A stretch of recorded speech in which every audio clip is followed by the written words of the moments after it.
Start பண்ணல. இல்லை நல்லா இருக்கீங்களா? நீங்க எல்லாம் நல்லா இருக்கீங்களான்னு கேட்டேன் சார். நன்றி நன்றி. அமெரிக்க நாட்டுக்கு போன அரசு முறை பயணத்தை நிறைவு செஞ்சுட்டு சென்னைக்கு திரும்பி இருக்கிறேன். இது வெற்றிகரமான பயணமாகவும், இன்னும் சொல்லணும்னா ஒரு சாதனைக்குரிய பயணமாகவும் அமைஞ்சிருக்கு. தனிப்பட்ட எனக்கு அல்ல, தமிழ்நாட்டு மக்களுக்கான ஒரு சாதனை பயணமாக இந்த பயணம் அமைஞ்சிருக்குங்கிறத முதல்ல தெரிவிச்சுக்க விரும்புகிறேன்.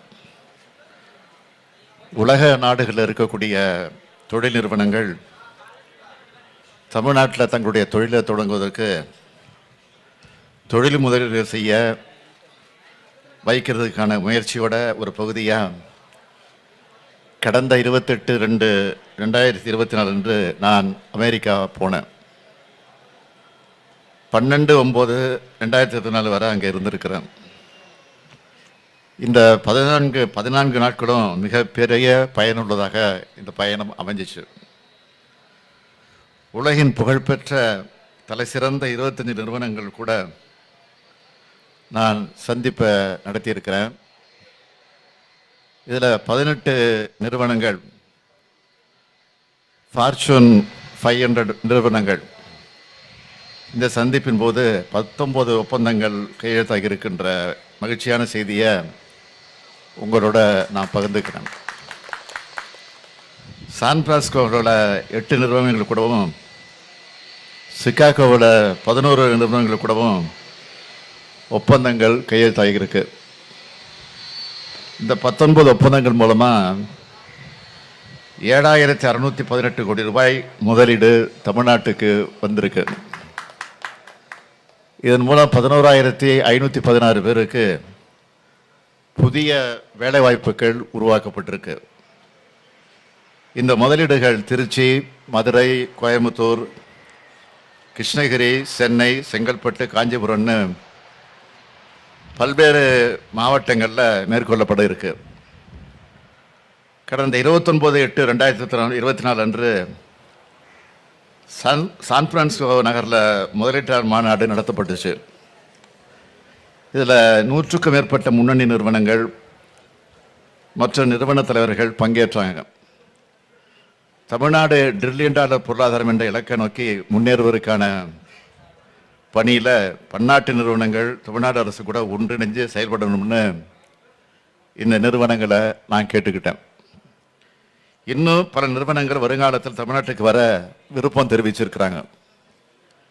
இதுக்கெல்லாம் மகுடம் வச்ச மாதிரி தமிழ்நாட்டில் 30 ஆண்டு காலமாக செயல்பட்டு தவிர்க்க இயலாத காரணத்தினால சில சூழ்நிலைகளால் உற்பத்தியை நிறுத்தின ஃபோர்டு நிறுவனம் எங்கள் வேண்டுகோளை ஏற்று சென்னை மறைமலை நகரில் இருக்கக்கூடிய தொழிற்சாலையில் மீண்டும் உற்பத்தியை துவக்க முன்வந்திருக்கு.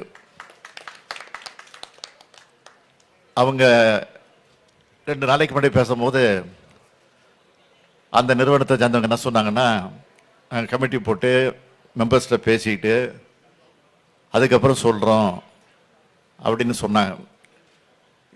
அதுக்கப்புறம் நாங்கள் கொஞ்சம் விருப்பத்தை அதிகமாக தெரிவிச்சத காரணத்தினால எல்லா வசதியும் உங்களுக்கு பண்ணி கொடுக்குறோங்கிற அந்த நம்பிக்கை ஏற்றுக்கொண்டு, சரி நீங்கள் போங்க, ஒரு 2 நாட்களுக்குள்ள அனுப்புகிறோம், அதற்கான மகிழ்ச்சியான செய்தியை நிச்சயம் அனுப்புவோம்னு சொன்னாங்க. நாங்கள் சிகாகோவில் விமான நிலையத்தில் ஏறி விமானத்தில் உட்கார்ந்த பிறகு செய்தி கிடைச்சது, அறிவிச்சுட்டாங்கன்னு.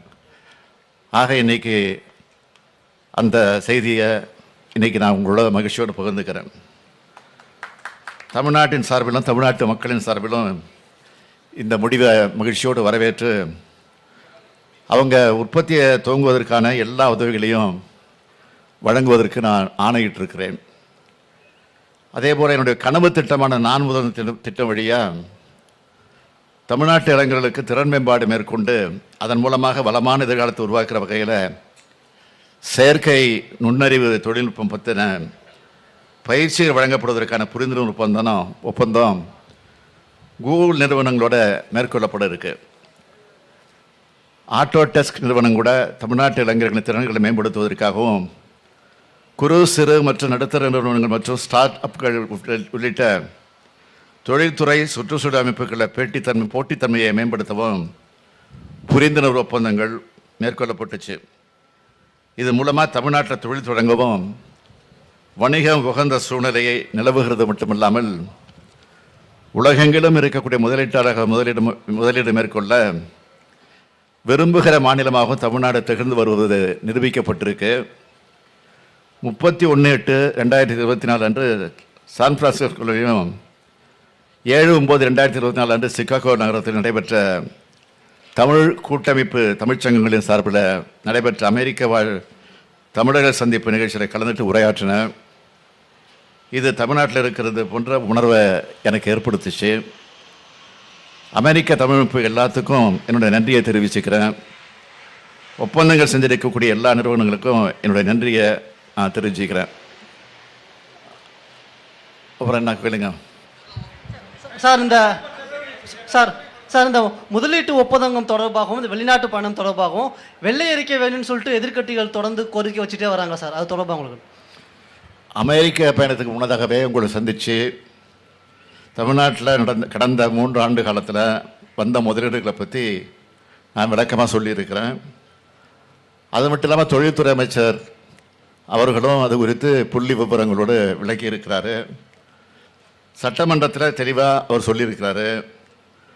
அதை குறிப்பாக எதிர்க்கட்சி தலைவர் மட்டும் இல்லை, எதிர்க்கட்சி தலைவராக இருக்கக்கூடிய எடப்பாடி பழனிசாமி அவர்கள் படித்து பார்த்து தெரிஞ்சுக்கிட்டு சொல்லணும். அவர் முதலமைச்சர் எடப்பாடி பழனிசாமி முதலமைச்சர் இருந்தப்போ முதலீடுகளை இருக்க வெளிநாடு போனதாக சொன்னாங்க. அதில் 10 விழுக்காடு ஒப்பந்தம் கூட நிறைவேறலை. அதுக்கான ஆதாரம் என்கிட்ட இருக்குது. அதை சொன்னால் உள்ளபடியே இது அவருக்கு பெரிய அவமானமாக இருக்கும். அதனால் தவிர்த்துறேன். சொல்லுங்கள் சார். இப்போ கோவையில் 2 நாட்களுக்கு முன்பு ஜிஎஸ்டி தொடர்பாக நடைபெற்ற ஆலோசனை கூட்டத்தில் ஜிஎஸ்டி தொழில் செய்கிறவங்களுக்குலாம் எவ்வளோ கடினமாக இருக்குன்னு பேசின அன்னபூர்ணாவுடைய உரிமையாளர் அடுத்த நாள் கூப்பிட்டு மன்னிப்பு கேட்க வைக்கப்பட்டிருக்காரு. அதை எப்படி பார்க்குறீங்க?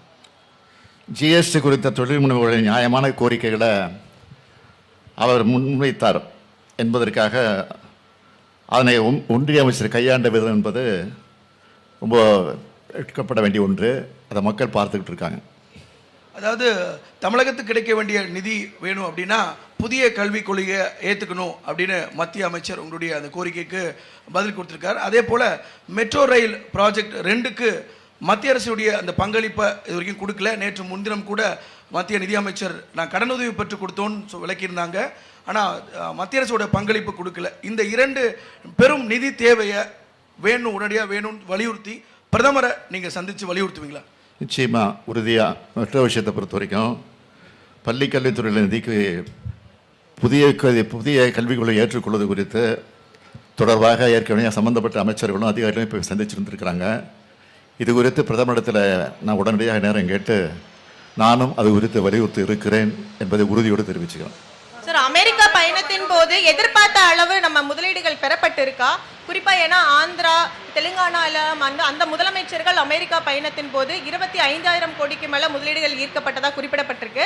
அது தொடர்பாக ராமதாஸ் அவர்கள் அறிக்கையிலும் மட்டும் குறைந்த அளவு முதலீடுகள் தான் இந்த அமெரிக்கா பயணத்தின் மூலம் ஈர்க்கப்பட்டதாக ஒரு குற்றம் சாட்டியிருக்காரு. இதை நீங்க எப்படி பாக்குறீங்க சார்? அதெல்லாம் அரசியல் நோக்கத்தோடு சொல்லப்படக்கூடிய விஷயங்கள். இதில் எங்களுக்கு நம்பிக்கை வரைய நாங்கள் எதிர்பார்த்த விட அதிகமான முதலீடுகள் வந்திருக்கு. அது உறுதியோடு வரக்கூடிய முதலீடுகளாக வந்திருக்கு. அதில் எந்த சந்தேகம் பட வேண்டிய அவசியம் இல்லை.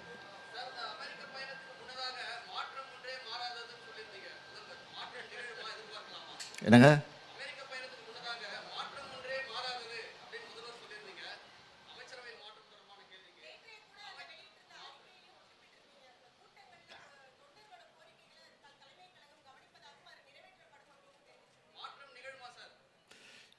நாங்கள் திமுக என்பது சொன்னதை தான் செய்யும், சொல்வதை தான் செய்வோம். ஒரே வரையில் சொல்லிடுறேன். இன்னைக்கு 75ஆம் ஆண்டு விழாவை கொண்டாடக்கூடிய வகையில் திமுக பவள விழாவை கொண்டாட இருக்கு. ஆக நிச்சயமாக உறுதியாக நீங்கள் எதிர்பார்க்கக்கூடிய சூழ்நிலை உருவாகும் என்று நம்புகிறேன்.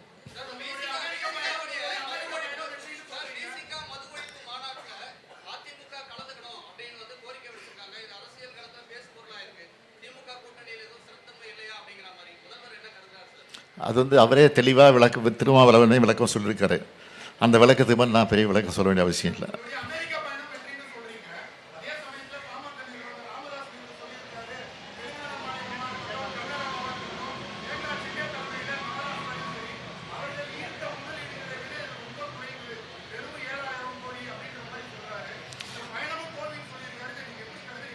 அப்படி இல்லை, அவங்க மாநிலத்துக்கு அவங்க உரிமையை கேட்க உரிமை இருக்குது. அது மாதிரி நாங்களும் நம்மளுடைய மாநிலத்துக்கு என்னென்ன வேணுமோ, என்னென்ன வசதி ஏற்படுத்த வேண்டுமோ.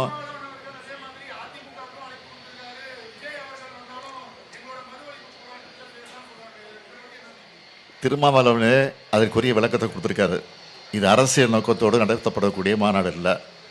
எல்லாத்துக்கும் தனிப்பட்ட முறையில் நான் அழைப்பு கொடுத்துருக்குறேன்னா அது வந்து பொதுவான விஷயம். இதுக்கும் அரசியலுக்கும் முடிச்சு போடாதீங்கன்னு தெளிவாக சொல்லியிருக்கிறாரு. அதை தான் நான் மறுபடியும் சொல்கிறோம்.